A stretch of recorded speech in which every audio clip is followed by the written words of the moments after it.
First and foremost, let's introduce ourselves, Mel. So I'm Emma. I'm part of the YOUTHTOPIA team, and I'm an interns coordinator here, and I'm so glad to be hosting this event and very excited for today's conversation.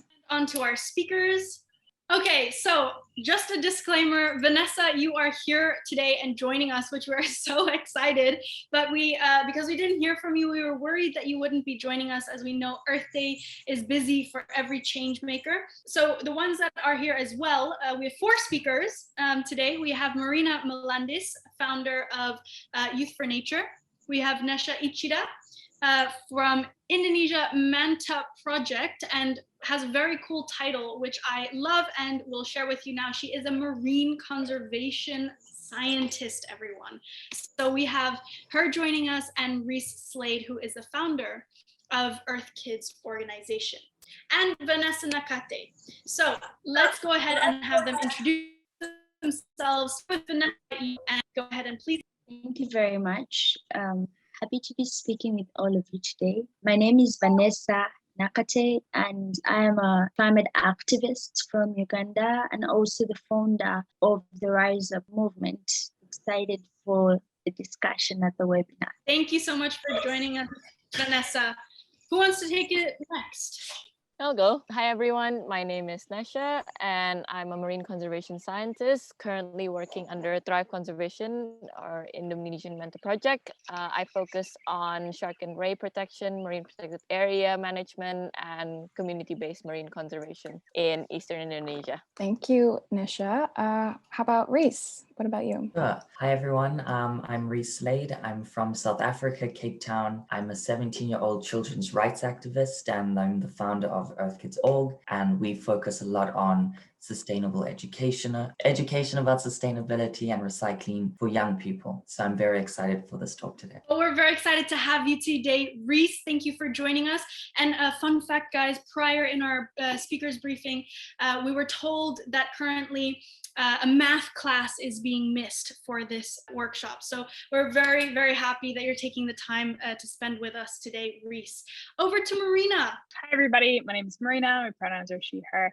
I'm calling from unceded Musqueam, Squamish, and Tsleil-Waututh territories, which is currently known as Vancouver, British Columbia, Canada. So on the west side of what is currently called Canada. And I'm the founder of Youth for Nature, which is an international youth-led nonprofit organization that is mobilizing and empowering young people around the world to lead on solutions to both climate crisis and ecological crisis that are rooted in knowledge and community and justice. So we're all about those intersections between biodiversity loss and climate crisis. And then I have a Bachelor of Science in Natural Resource Conservation, and I'm currently pursuing my Master's of Science at the University of British Columbia. And I've been involved in the youth climate space for almost 6 years now. I'm really excited to be here. Thanks, Marina. Well, today is Earth Day. Happy Earth Day. Thank you for celebrating it with us. Or for Marina, it's still technically the previous day, so not quite yet. Well, with that in mind, I want to start us off with a really basic but meaningful question. What does Earth Day mean to you guys? Let's hear it from Nesha first. Earth Day to me means a very important day to mobilize a bunch of people on the planet who probably doesn't care too much about Earth, and it's a good reminder for all of them that we have a very beautiful planet that needs preserving, conserving, and protection. That's what Earth Day means to me, because everyone here, I bet, was already celebrating Earth Day every day. So this is the one day that we can mobilize everyone else who doesn't really, in our circle. Yeah. Vanessa, what are your thoughts? I actually think so too, because everyone here has been literally celebrating Earth Day like every day because of the incredible work that everyone is doing. Because as you do your activism, you're actually celebrating the planet that we live on because you're fighting for its protection. But then there are people who do not do this every day, and I think Earth Day it's a day when people really wake up to the realization that, oh, we actually have a home called Earth. So it's a moment to mobilize and create as much awareness as possible because almost everyone is paying attention. And to me, it's also a moment to realize and to be able to identify greenwashing of companies, corporations. Yeah, because during this period, there are many corporations which come up with different advertising or marketing tools to show how they care for the planet. So it's a moment of seeing greenwashing and calling it out. Yeah, Vanessa, that's a really interesting way that you kind of painted it. I see Marina's giving little claps as well.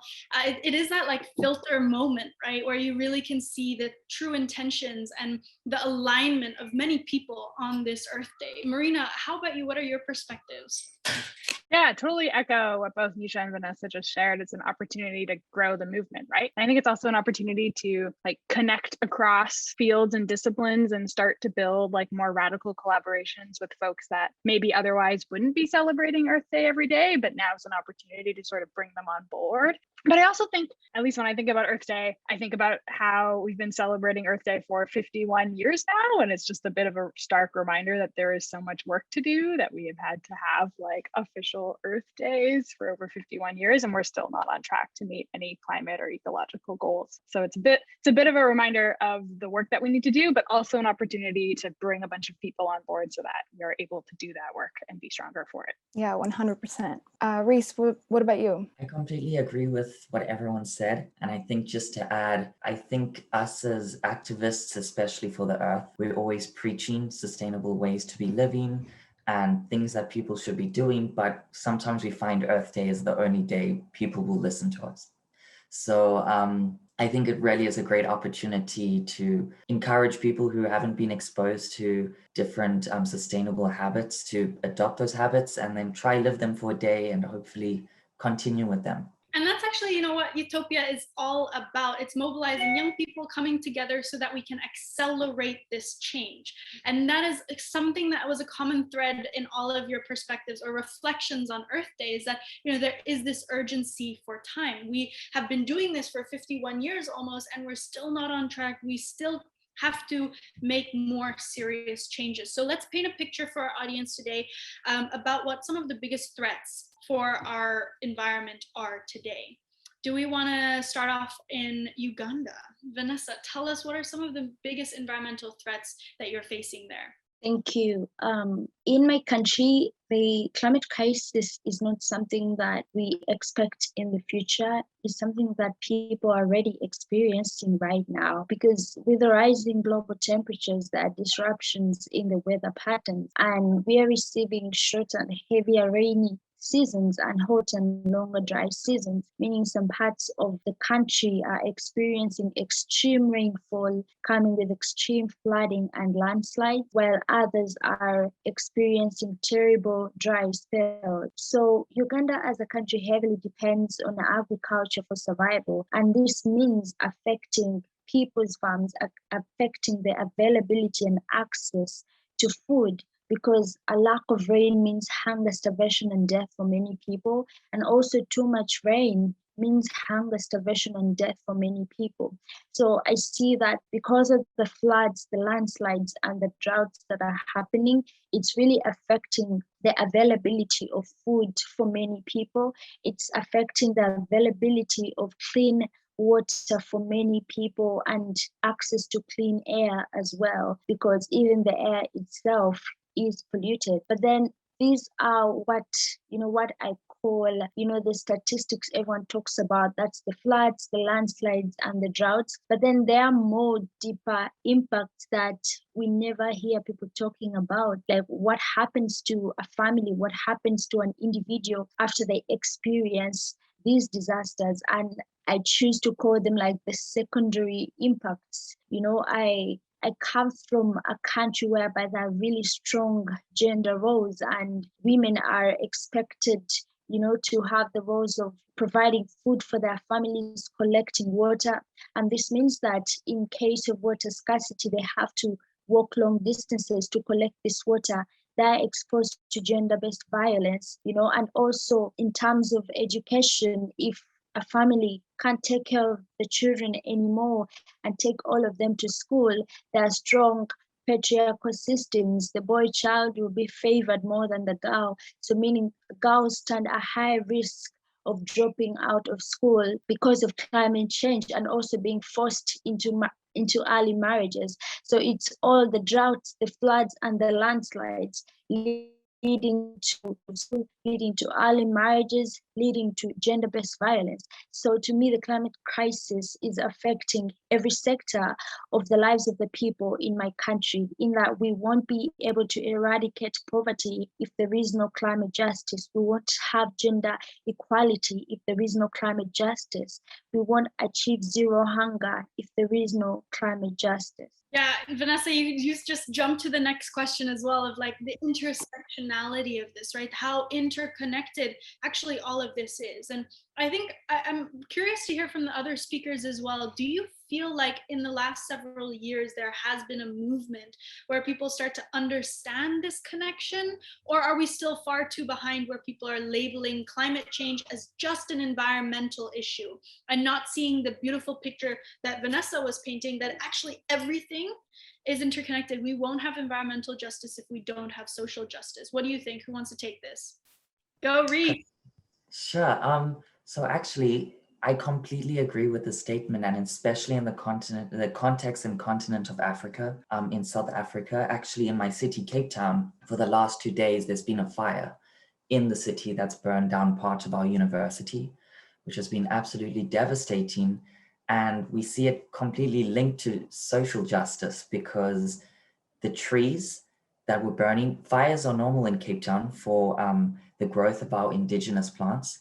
But since colonization, for mining, there has been planting of alien trees like blue gums and pines, and they've been the biggest reason for the fires burning. That's caused destruction of houses, destruction of libraries at the university. One of the most precious texts of African literature has been burnt now as a result of colonization, theoretically. And we see that today. And even in the context of Africa, when we talk about climate action, it's really hard to get people on board, because if we think of the mining industry, especially in South Africa, so many people are dependent on it for their jobs. And people who are experiencing poverty can't be expected to give out their jobs just for the fact of sustainability.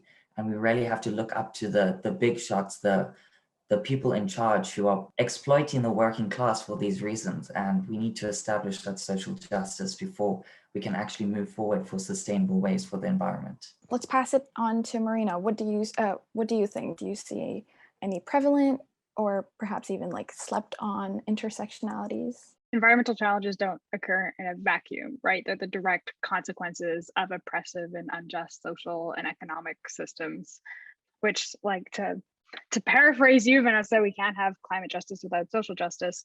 And the climate crisis, the biodiversity crisis, are rooted in colonialism and in capitalism, and other systems that are like these like entrenched systems that are at the root of this oppressive like economic and social system. And everything is interconnected, and like it's like critical that we understand that and incorporate that into the solutions that we're building. Otherwise, the solutions won't be effective. But I don't think that we're there yet. I think that there has been a little bit of a movement upwards to starting to talk about, for example, intersectional environmentalism, and that these things are connected and we have to address all of these things together. But I don't think that's mainstream at all. In fact, I think that a lot of environmental conversation is very much like artificially siloed into being like an environmental issue, as if that is a category that even makes sense, despite the fact that, as I mentioned before, like nothing that happens within or to or with the environment happens like on its own. It happens as a result of social systems and social structures. Yeah, so we have a lot to go. I think that's we have a lot. That's where the role of young people come, right? That's the belief again that we can help accelerate this much needed change. And one of the solutions, Nesha, pointing and honing into your area of expertise where you spend most of your time, which is the ocean, there have been movements and progress and pledges by many countries, for example, where they have pledged to protect at least 30% of the ocean by 2030. Do you think we are able to achieve it? And more importantly, is it enough? Yeah, I love this question, because I know, you can probably, I think we can reach it, but whether it is protected and properly, effectively protected, that's the other question. Because right now I feel like they're rolling out MPAs like that. It's kind of a movement to just make it into a paper park, basically. Yep, we protect 10%, but you can see right now, all the current MPA that's in the world, even in Indonesia, they're not properly enforced. They're not properly protected. They're still IUU, illegal and unregulated. Yeah, all those fisheries that's still happening even during this pandemic.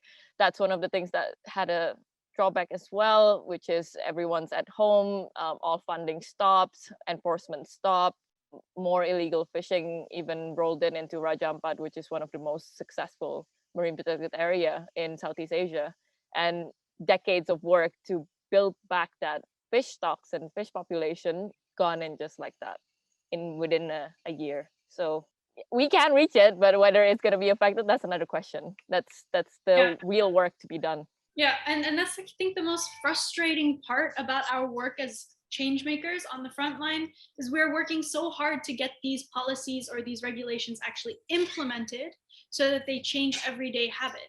But it's not always, as long as it's on paper, signature and stamp, it doesn't mean it reaches, again, changing the everyday habit. So how do we overcome those challenges? What are some of the ways that you've been able to deal with actually implementing and actually changing livelihoods so that we can work towards a future we're proud of? One thing that brought, that came across my mind that's the most important is communication, because when you know how to communicate with the different stakeholders on this planet, you kind of can change their perspective. But sometimes people can just know how to communicate through social media, which is our circle of youth, but when you go back to the community, they don't understand you. And when you know how to speak with communities and you go back to the government, they don't understand you. So communication skill is something I'm constantly learning. And if everyone knows how to communicate science, for example, science communication is so lacking. It's only geeks basically understand it, and if it's communicated by non-scientists, it just sounds very downgraded and not really accurate. So there's a need to work together on all the different stakeholders, I guess, when it comes to communication. Yeah, okay. So communication is one of the skills needed in order to implement real change. Vanessa, what are your thoughts on that? What are some of the skills you've used to actually implement change? Well, I want to agree with communication as well, because in my country, while doing activism, because I do the Fridays climate strikes, it's very hard for us to do like massive strikes here.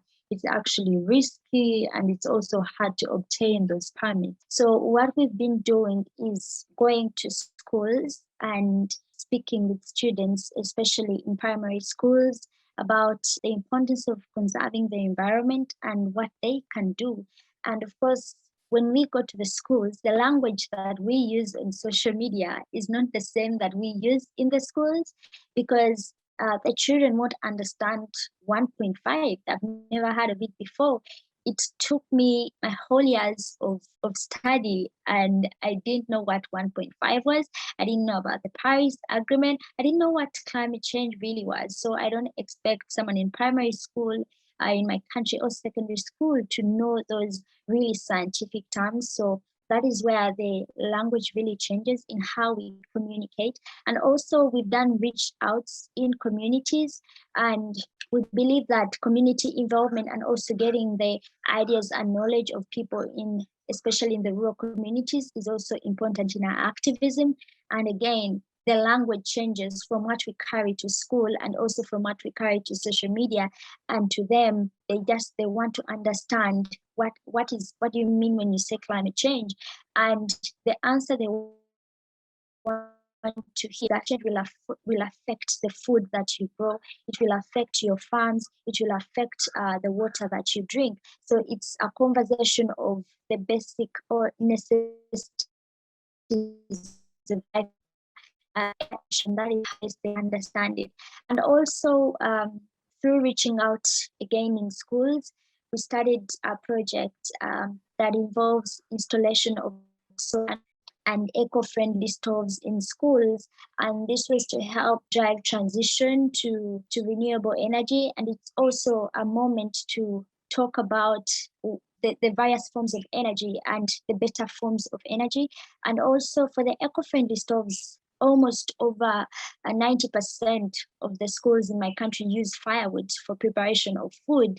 So wow. in order to protect the environment, we are not going to tell to tell schools to stop feeding the children. It doesn't make sense. So we have to provide alternatives. And through this, we may not completely eradicate all the firewood that is used, but it greatly cuts down the number. So it's also a way to, to show leaders that we have practical solutions and they can actually work. We may not have the potential to reach as many schools as possible, but this is to show that this is something that is already being implemented, and this is something that can work for many schools to drive clean and affordable energy, and also to reduce on the firewood that is used in preparation of food. Yeah, it's a small scale solutions that are key. And it's also on a grassroots level, almost implemented as much as you can see, because Vanessa, the point that I loved the most was community involvement is key. That's the only way we're going to see change happen, if we're able to mobilize and invite the masses to be part of this change. So that invites us to the next question, which Emma will ask. Yeah, I'm wondering, what is the role of government and companies or large corporations on nature-based solutions? I think I'll pass it on to Marina. Can I jump in for this one? Yeah. So I want to start by saying that nature-based solutions is a really complex term, and there's a lot of rightful pushback against the term due to the way, speaking of greenwashing, it's being greenwashed and co-opted by industry and companies especially, but also bad faith actors from other groups. And Youth for Nature recently has released a By Youth for Youth information brief all about nature-based solutions that we partnered on with the Global Youth Biodiversity Network and with Youngo. So please do check it out. Maybe I'll post the link in the chat later. And we're going to be launching a youth consultation after it to try to develop like the first ever for youth, by youth, from youth policy perspective on nature-based solutions, so that we can be united when we're calling for what we want when we use the term, and pushing back against what we absolutely don't want when folks are using the term and greenwashing and co-opting. So if we're talking about nature-based solutions and we're meaning ways that we can address both biodiversity loss and climate crisis while also addressing human well-being, if that's what we mean, I would say governments have a role to divest from things that are harming nature, like extracting and emitting fossil fuels, like extractive mining, like overfishing, and instead invest in things that conserve and restore nature and uplift and support human rights and well-being, like recognizing and upholding Indigenous rights and territories, especially like conserving peatlands and wetlands and restoring forests. And governments should be doing this yesterday. Like, we need to be doing this now. And I would say companies have the same role in terms of divesting from activities that are extractive and harmful, and investing in things that are regenerative and uplifting and supporting rights and well-being. But I think time and time again has shown us that we can't trust companies to do anything that will hurt their financial bottom line if they aren't pushed to do so, and if they aren't forced to do so by governments, but also by people. So it's up to us, unfortunately, a lot of the times, I think it's up to us, people, to push companies and push governments to be doing these things, because they're not going to do it without that pushback. And push governments, especially to create regulatory environments where companies don't have a choice and they have to do these things. Right. It's definitely the consequences that I feel are missing, right? That incentives, but also a reward system. And how do we hold these companies accountable, right? How do we hold the goals that are being set by our political leaders accountable? How do we measure that? Have any of you heard of I don't know, ways or sort of systems where that measuring process exists? I always get this question and I never know how to answer. Like how to measure change or how to measure accountability? Yeah, how to measure accountability. One thought that I have is taking a more local to where I am, which is in on the west coast of Canada. There were, I think, the 90s, this movement to protect forest, and where I live, it's one of the only temperate rainforests in the world, and of course the ecosystem is threatened by logging and a bunch of other things.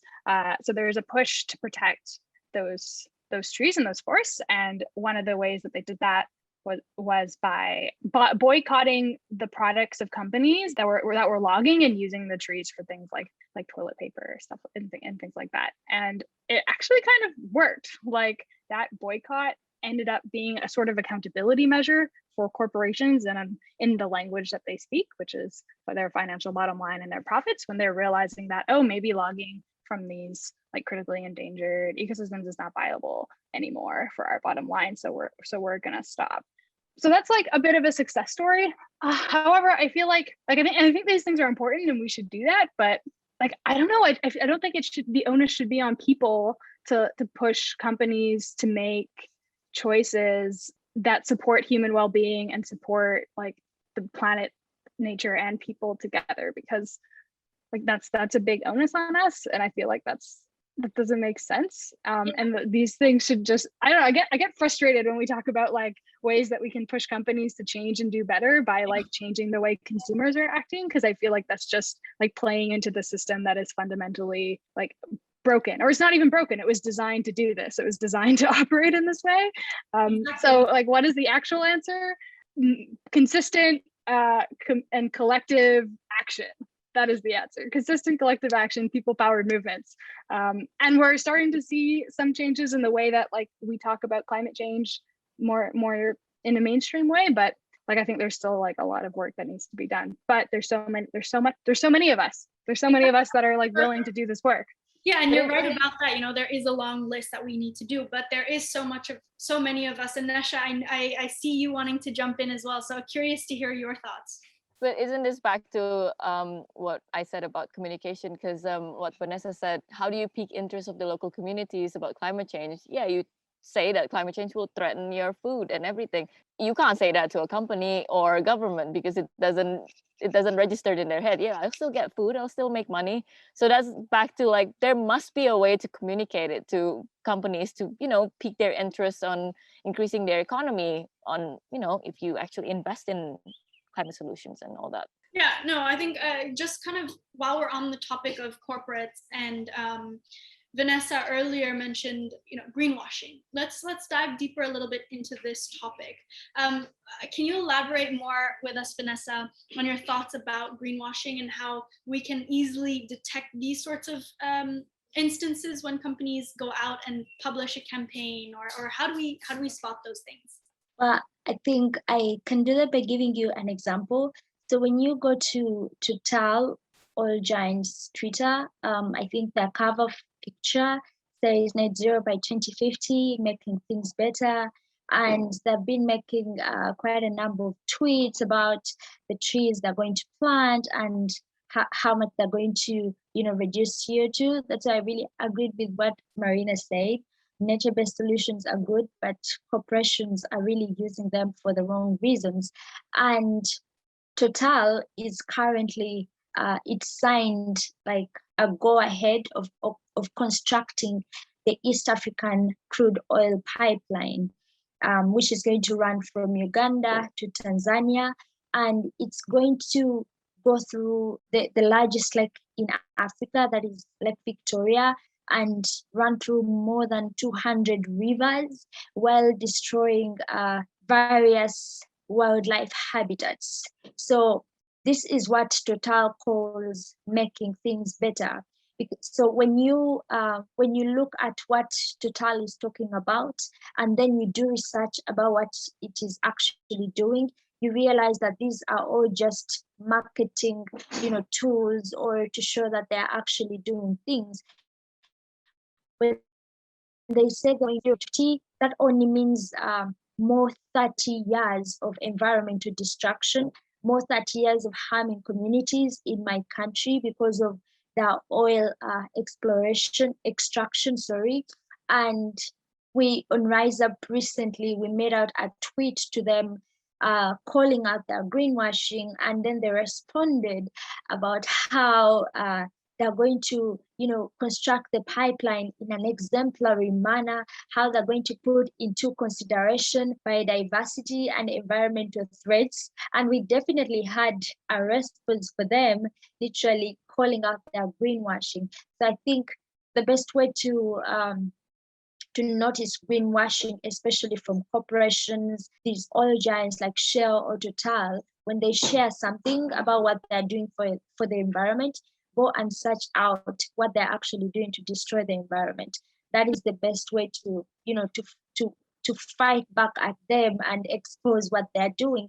Because again, yesterday they posted something and we just went and took a screenshot that says Total planning to construct the East Africa crude oil pipeline, and we quote tweeted them saying, "This you." So that's calling out that greenwashing.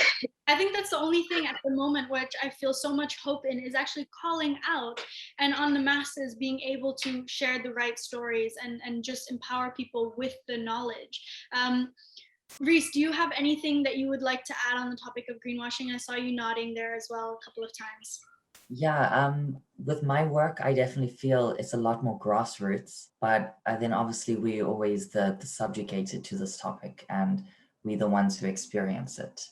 And I think the bottom line is one should just try and buy local. I think one should try their best to avoid these big companies. I know it's sometimes impossible. I'm not too educated on the issue, but I am aware of how much bad they're doing. And I think maybe if we can just encourage people to stay away and buy local, yeah. Okay. And I think almost the world is, becoming smaller and smaller, in the sense that, especially in the last year, we've had to look in our local community and really look at, can we thrive on the sustainable solutions that we have existing, or do we need to come up with a different way than business as usual, right? So I want to shift gears a little bit, if no one has anything else to add on the topic of greenwashing. And I wanted to move on towards the SDGs before we move to a next question, because I'm out of curiosity, the 17 Sustainable Development Goals, for those watching and aren't aware of what they are, created in 2015 by the United Nations, 17 goals that cover a bunch of different areas, from quality education, gender equality, the climate crisis, 17 goals for us to achieve by 2030 to have a just, fair, and sustainable world. Do you, to the speakers, think that these are enough, that it's a good guideline for us to follow? What are your thoughts on the 17 SDGs? I just realized it's 9 years from now. I know, time is definitely ticking. I think that, to be honest, I think that these goals are very ambitious, and we've got 9 years, and it almost seems impossible, but also in a way we can't aim for anything less.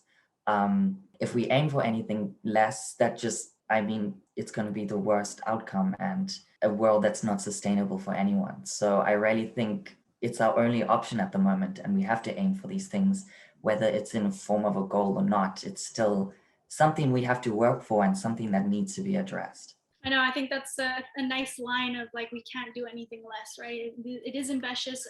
Marina, curious to hear your thoughts. Yeah, Reece, what you just said made me think of something that I like to think to myself sometimes, what I've heard before is, it's like, it's not radical, it's not ambitious, it's necessary. There is no other option. Like, we have to do these things, and the consequences of not doing those things, of not meeting these goals, are so dire. So it's not radical, it's not ambitious, that's not the right way to think about it. But I mean, I think the SDGs are a useful communications tool. They're a useful way to bring people on board, and also I think to talk about things in a more goal-oriented, solution-oriented, more hopeful maybe frame, where I think sometimes talking about environmental challenges especially can be quite dire and kind of overwhelming because of how big the problems are. So I think it's helpful to think about things sometimes in terms of solutions, and there are so many solutions being implemented all over the world right now, whether they be local or small scale or even larger and global scale. So it's helpful to think about them in that way.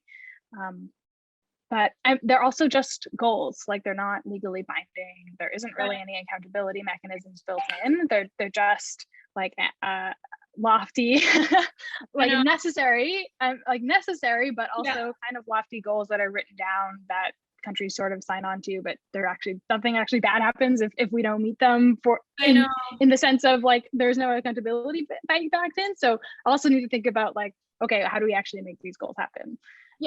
Without that kind of accountability. Yeah, Marina, I think you kind of hit the nail, or how do you say it? You kind of hit it on point. Solutions-based thinking, though, is really, I think, unique to our generation as well. We have not the luxury of thinking any other way. But Vanessa, on the last point of what Marina said, what are your thoughts on actually making these goals a reality? Actually, that's what I wanted to talk about. I want to think that there are good guidelines for our communities, but then the question is, are they effective? The question is, are they being implemented? Because I feel like many countries just have them on paper, but they're actually not doing much to have them in reality. You know, I can talk of gender equality. I hear about it here in my country, but honestly, society is so mean to women and girls, you know, from when they are young and from to when they grow up. You know, you're young and you're growing up with, you know, with your brothers, and you know, there's specific things you have to do that they don't have to do. Yeah, you have to prepare food, you have to clean the house, and the boys are just seated watching television. So this really grows up in the mind of many girls. I see it even up to now, thinking that it is their role to take care of the home, and the boys just have to sit and wait to be served food. And even after school, like education, I remember I graduated in 2019. So at my graduation, my relatives, everyone is giving their speeches, and their ending of their speeches is saying, we can't wait for the next celebration when you get married. So even after school, I'm just 20 and you're pushing me to get married. You're putting a lot of pressure. So many girls face pressure from when they are born to when they finish school. Even within school, there are always multiple pregnancy checks, and girls would stand a chance of being suspended. No one would ask where she got the pregnancy from. Probably they think it just magically appeared, and the boy continues with their education. So we've really grown up seeing these things, and it's so frustrating that even when you get married, the advice you hear on weddings, it's all saying you should be patient, you should be submissive, you should be, that is what they call a good wife. You should be able to cook. I remember recently I was preparing food and one of my cousins comes to visit, and then he's like, oh, I didn't know you could cook. And I told him I don't have to announce that I can cook. And then he's like, now you're ready to, you know, to be sent off and get married. I was like, what the hell? That's so crazy. That's insane that that's still happening. And I think, you know, it's about time that those sorts of things don't happen anymore. It's 2021, but also what you talk about is the actual implementation of these SDGs. Are they really happening? Is it effectively being implemented? And right now it looks like there is a long set of to-do lists for real. So to, you know, in order to have these implemented. Nesha, before we go to the next closing question, getting your thoughts on the SDGs. Yeah, I agree with what everyone says. It's definitely a nice centralized goal that everyone can look up to or be optimistic about, because I think everyone needs a little bit of that nowadays with all the grimness of our world. But yeah, when you talk about it with local communities or even people in the city, it's not really relatable. No one really understands what life below water, or how do you end poverty? How do you do that? What's the step by step? What's the everyday people can do? It's not there. It's good that there's a goal, and humans like having goals and, you know, something to look forward to. But agree with Marina, we can't do anything less than that. If we lower it, they'll just, yeah, it's okay, we'll have another 20 years. No, we don't. But fight it, Vanessa, fight that gender inequality. Girls need to be more tough. Taking into consideration this time constraint that we have, I'm wondering, what is the world that you envision in 10 years or perhaps 9 years meeting the SDG deadline? Yeah, I mean, emitting fewer emissions than we are sequestering, bending the curve on biodiversity loss towards conservation and recovery, building resilient social systems rooted in justice and in care for one another, where everyone has access to like a life where we can thrive. So access to healthcare, access to education, access to housing, access to nutritious and culturally appropriate appropriate food. But another one that's like especially special to me is in 10 years, a world where young people have access to resources and opportunities so that they can actively co-build this world, so that we have an active role and have the access to the tools and the opportunities that we need to be able to have an active role in actually designing this world alongside other generations as well. Yeah. And what about you, Reece? I'm curious to know, very short and sweet, where do you see or how do you envision the world in 10 years? Sure, I'll keep it short. I think in 10 years, I think at the rate we're going now, it's still going to be a long time before we get big corporations and everyone to get on board with the climate movement. And therefore, I think in 10 years, there's going to be more panic. There's going to be so much more panic because we're going to get to a stage where we realize, wait a minute, this is all irreversible and we've doomed ourselves. And then suddenly when we arrive there and we get to the stage where we say, we told you so, then people will start acting. By then it's already too late. But I guess we'll have to see in 10 years. I can't see the future. Oh no, we went from like Marina's like boom, boom, boom, boom list, like this is what we gotta do. And Reece is like, guys, there's gonna be more panic and by the time people really realize it's gonna be too late. I'm like, oh my gosh. Okay, Vanessa, Nesha, I'm cautious which one I'm gonna pick. Who wants to go next? Yeah, just to add on what Reece has said, unfortunately, it is the truth. Unfortunately, it is the truth because of how everything is happening right now and how governments are talking about net zeros, which aren't real zero, and how we are seeing emissions double more than they have been before. So we are seeing more destruction of ecosystems and we are seeing more greenwashing from corporations. So it's sad to say that in 10 years, we could see more panic. But however, on the good side, what I want to see, but I don't know if I'll see that, I want to see a future that is sustainable, that is equitable for all of us, where ecosystems can smile, where animals can smile, where the people are happy and where the planet is happy. Because if the planet is okay, that means people are okay. And if the planet, if the animal is okay, it also means planet is okay and the people are okay. So that is what I hope to see. Should I just be in between the realist and the optimist? Yep. I definitely think there's a lot of work to be done in the next 9 years. Not sure if we're gonna make it, but I'm a born optimist anyway. In this kind of work, you can't be. If you're not, you're just gonna be depressed and be alone and die. But definitely much more inclusive educations for everyone on the planet, a more understanding of biodiversity, more people being able to connect with nature more, because I feel there's so much gap in between us and nature. That's why we don't really care about it. And empathy for one another. That's what I hope for.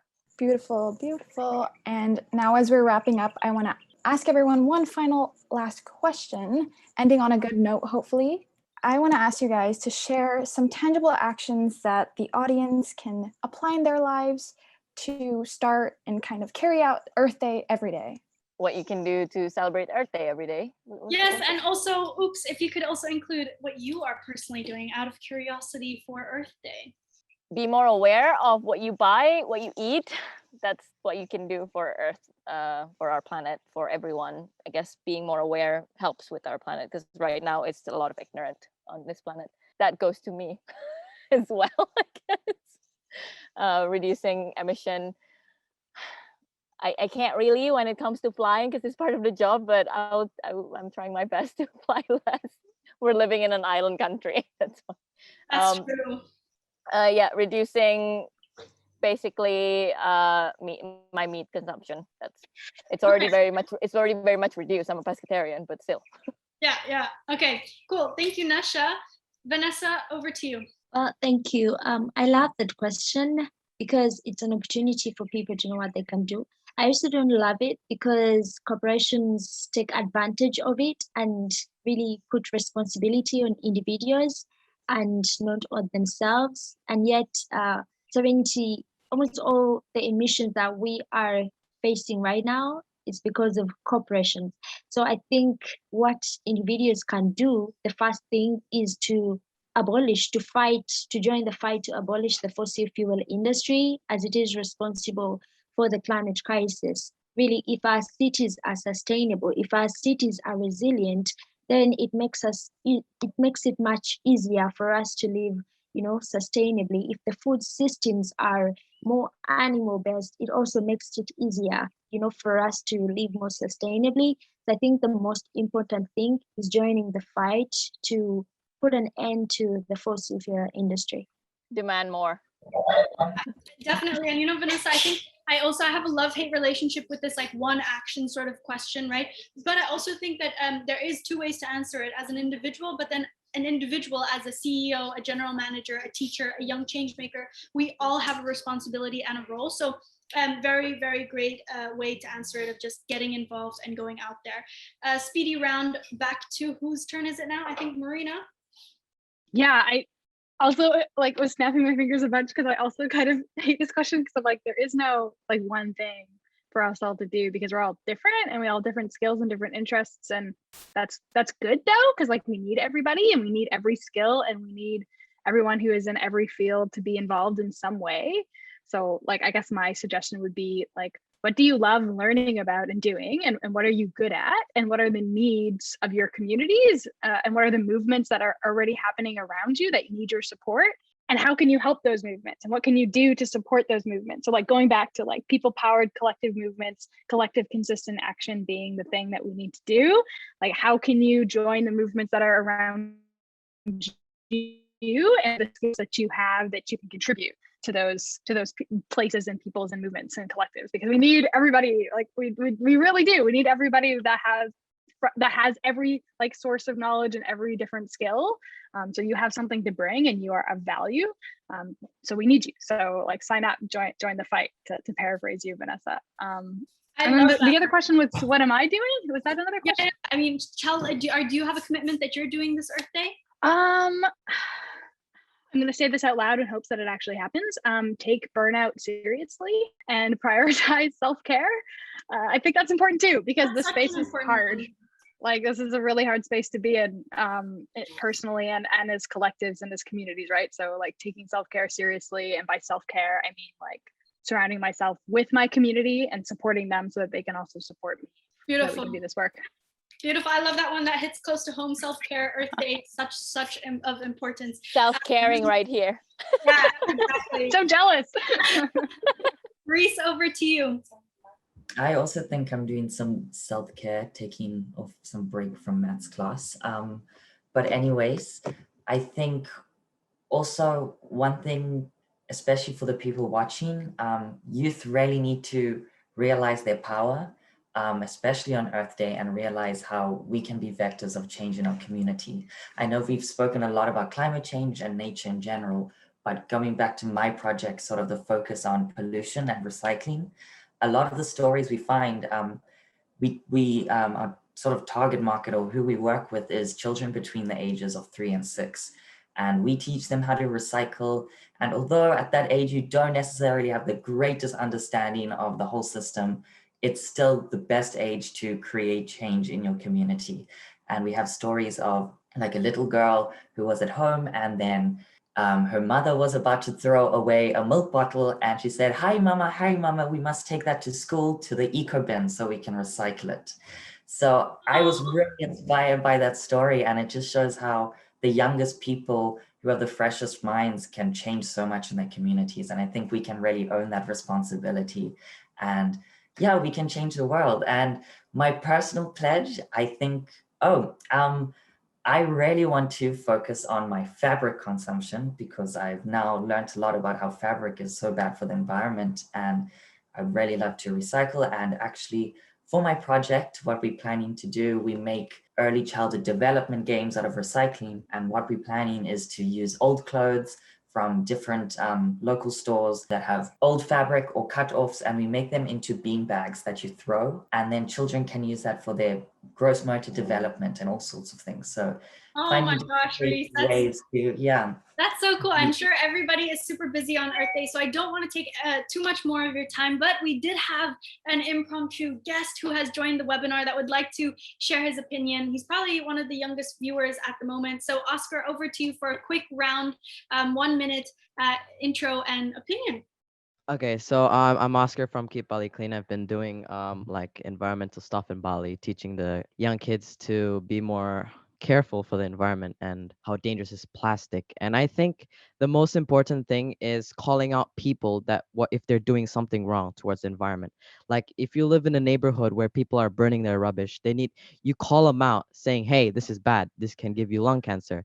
You need to give them a threat that something bad could happen to you if you don't stop. Like in Indonesia, we have a big problem with cancer. Obviously, it's also all around the world, but mostly it would be lung cancer because of the really bad toxic fumes that is being burnt. So I reckon, yeah, call out people if they're doing something wrong, like if they're on a motorbike or in a car and they throw out something in the middle of the road. Obviously, that's a really bad thing to do.